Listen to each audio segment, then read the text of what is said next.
বৃহস্পতিবার হলদিবাড়ি ব্লকের উত্তর বক্সিগঞ্জ এলাকায় তিস্তা নদীর চর থেকে উদ্ধার হওয়া একটি বিপজ্জনক পুরনো মর্টার শেল নিরাপদে নিষ্ক্রিয় করল সেনাবাহিনী। সেনাবাহিনীর বোম ডিসপোজাল টিম বিশেষ প্রক্রিয়ায় এদিন শেলটি নিষ্ক্রিয় করে। বুধবার স্থানীয় বাসিন্দা আজিজুল আকন্দ তিস্তার চরে কাজ করার সময় প্লাস্টিকের পাইপের মতো দেখতে একটি সন্দেহজনক বস্তু দেখতে পান।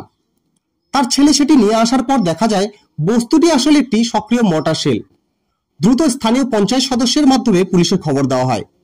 উল্লেখ্য, 2023 সালে সিকিমে তিস্তার আকস্মিক জলোচ্ছ্বাসে সেনাবাহিনীর একটি ক্যাম্প ক্ষতিগ্রস্ত হয়েছিল।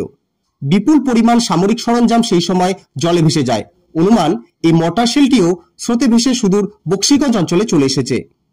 খবরটি পাওয়া মাত্র হলদিবাড়ি থানার পুলিশ বিন্নাগুড়ি সেনাবাহিনীর সঙ্গে যোগাযোগ করে। বৃহস্পতিবার বিন্নাগুড়ি থেকে আগত 5 জন সেনা সদস্যের একটি বোম ডিসপোজাল টিম দ্রুত ঘটনাস্থলে পৌঁছায়।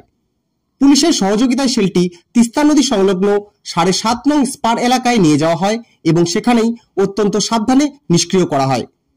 বিপজ্জনক বস্তুটি সফলভাবে নিষ্ক্রিয় হওয়ায় উত্তর বক্সিগঞ্জ এবং পার্শ্ববর্তী এলাকার স্থানীয়দের মধ্যে স্বস্তি ফিরে এসেছে। পুলিশ ও সেনাবাহিনীর এই দ্রুত পদক্ষেপকে সাধুবাদ জানিয়েছেন স্থানীয় বাসিন্দারা।